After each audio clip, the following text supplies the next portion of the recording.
Hello, my name is Tracy Allen and I want to welcome you to Cooking with Some Friends.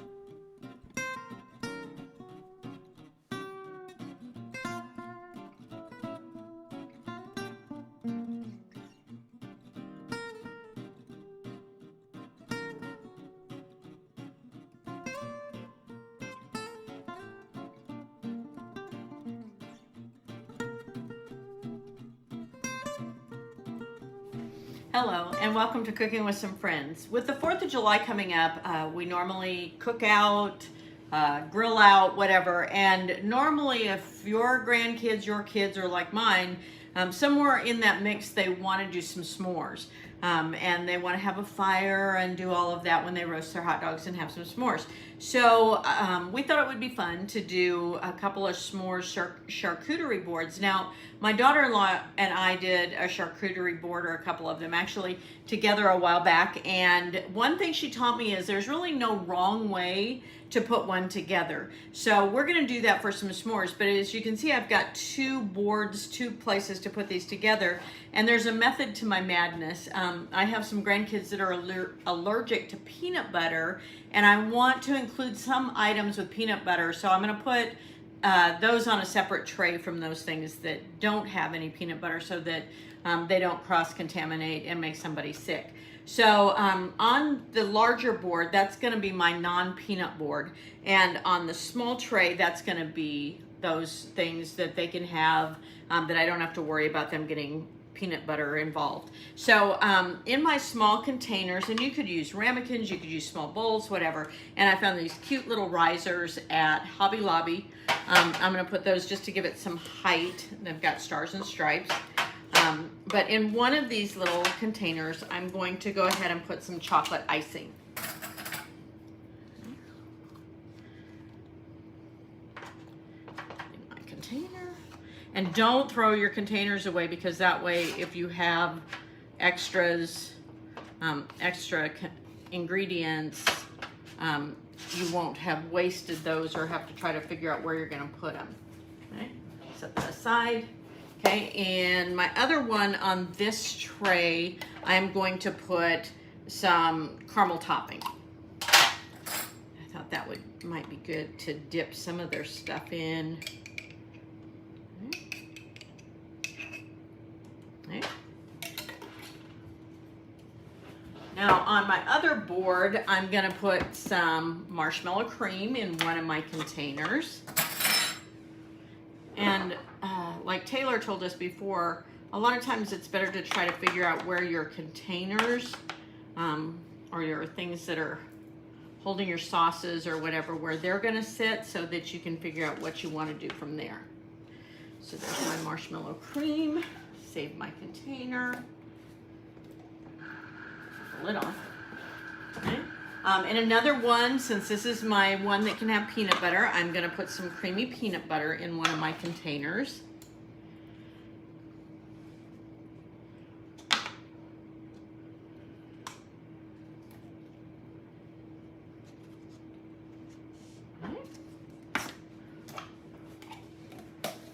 And in my last container that I have, I'm going to go ahead and put some hot fudge sauce. You can tell I like chocolate, because there's 2 chocolates involved in this as far as the containers are concerned. Now don't be surprised when your kids or grandkids get done with this. The boards are going to be a mess afterwards, but they love it. In fact, the kids are coming over this evening, and that's all they could talk about earlier is we're going to go to Grandma's and have s'mores. So anyway, so on this tray, since it has peanut butter, I'm going to add some Reese's peanut butter cups, just the individual size.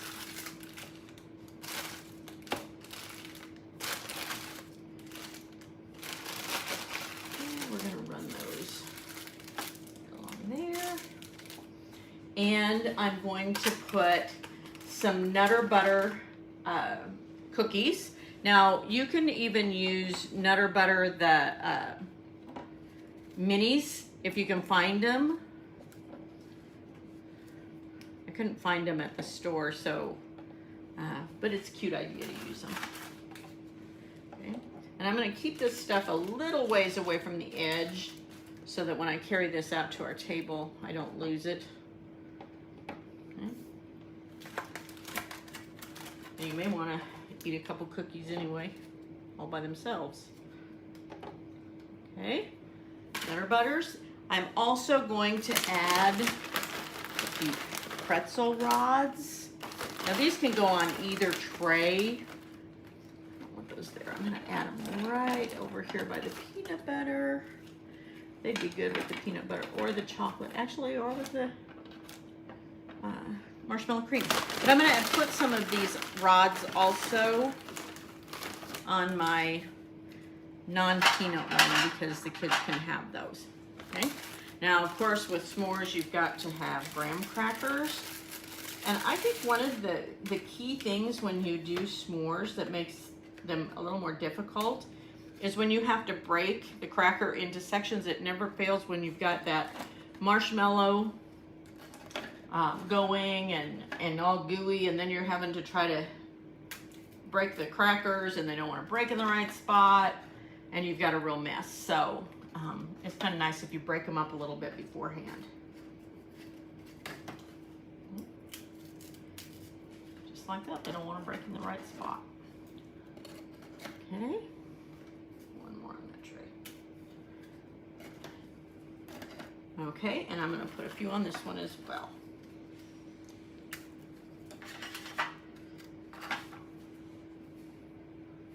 What did I do with my box of crackers?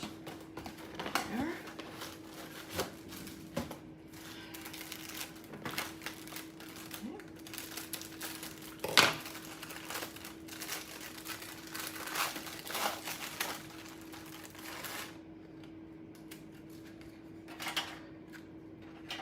This one is kind of nice. It's got the lip on the tray, so I don't have to worry about things falling off. Okay. And then, of course, if you've got your graham crackers, you have to have your chocolate. And you can do this in a couple of ways. You can drop them all over the place. You can buy the individual chocolate. Figure out where I want those. Just the little snack size. More. To this one.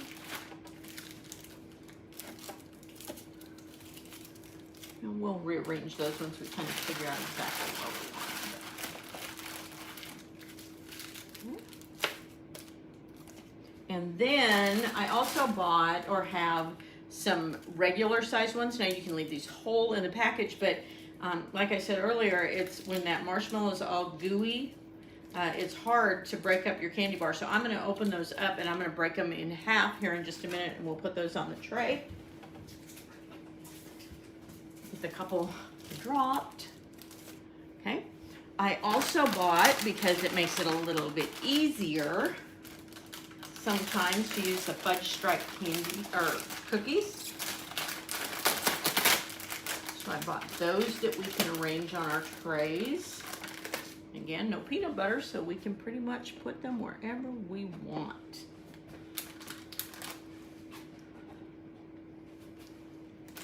On both trays.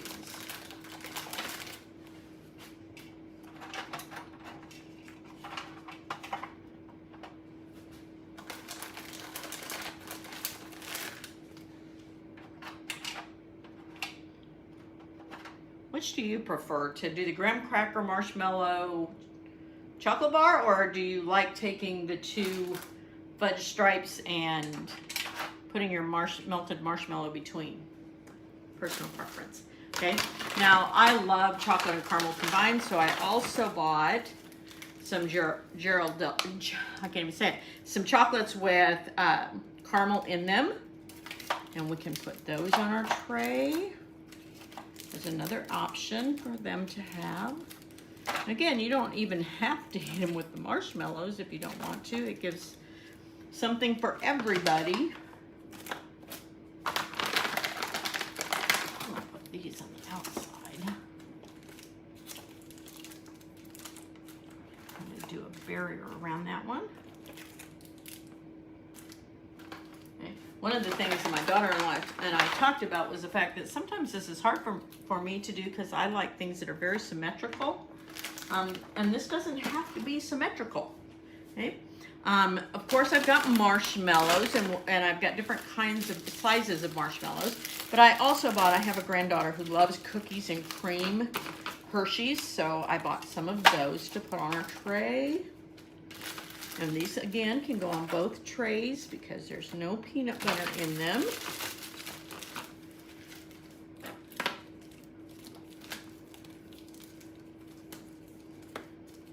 it really matter which direction they face? Got one more in there. Okay. And I bought some pecan chocolate supremes. Now this is one of those that my grandchildren are not allergic to tree nuts, just legumes or peanuts. And so I could really put these on either one, but just for now I'm just gonna put a few of them on our non-peanut tray.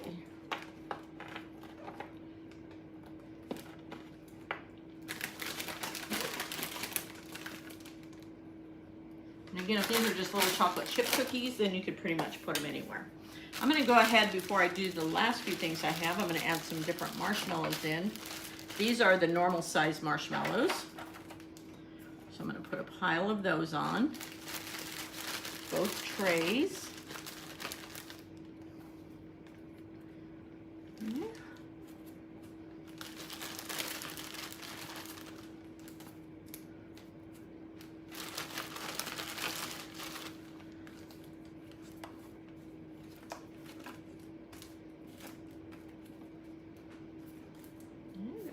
Marshmallows.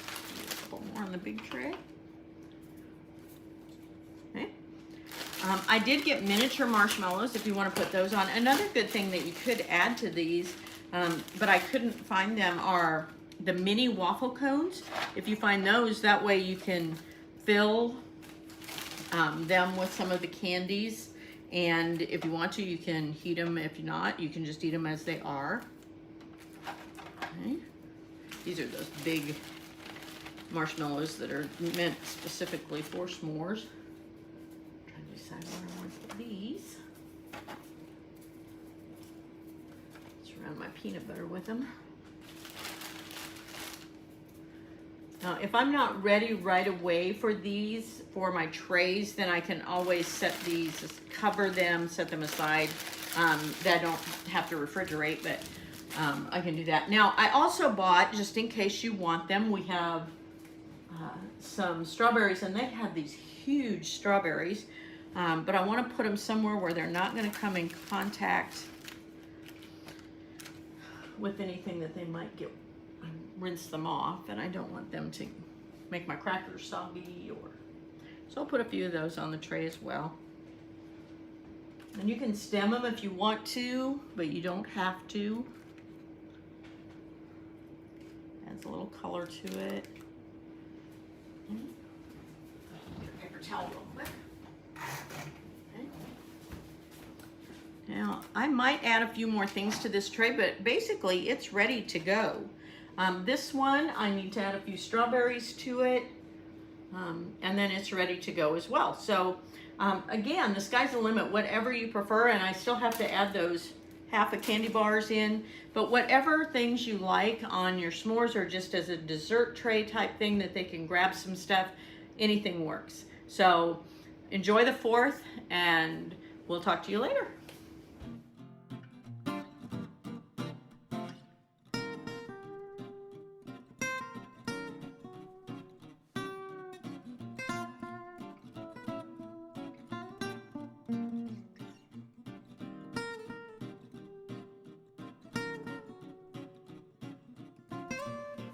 Hello, and welcome back to Cooking with Some Friends.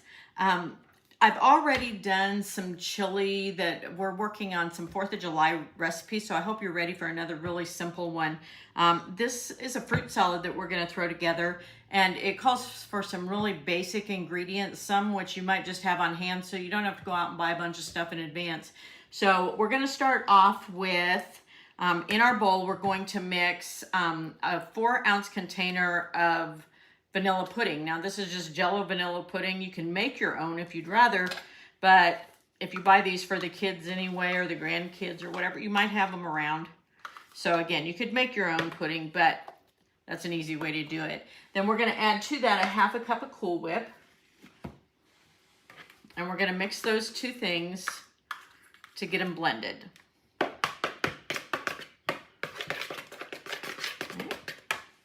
Out of the way. And we just got a mixture of the two. You don't want to overmix, you just want to make sure they're well incorporated. Okay, so to that, all we have to do is add then our fruits and the other few things that go in there. We're going to add a cup of miniature marshmallows.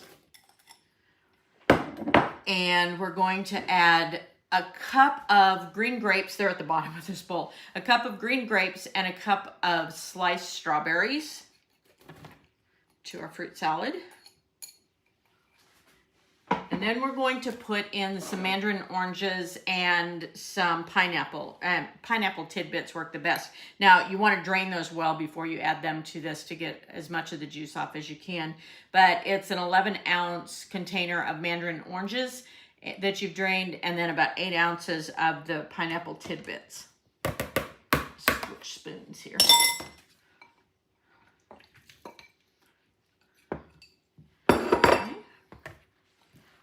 Mix those. Now, the thing I liked about, besides obviously the flavor of the chili that we're going to have with our hot dogs at our hot dog roast, is the fact that you can do that ahead of time. And this salad is the same way. It's ready to go in the bowl you're going to serve it in, and then refrigerate it covered. And you can leave it in the refrigerator for up to 8 hours. So this is, again, one of those that you can do ahead and have it ready to go. I could have used a little smaller bowl, but there's the fruit salad. Now that'll serve about 4 or 5 people. So if you're going to have a lot more people, then you would want to double the recipe. Hope you enjoy it. Thanks for joining us for this session of Cooking with Some Friends. Make sure you like this video and subscribe to our YouTube channel. And find us on Facebook at Cooking with Some Friends.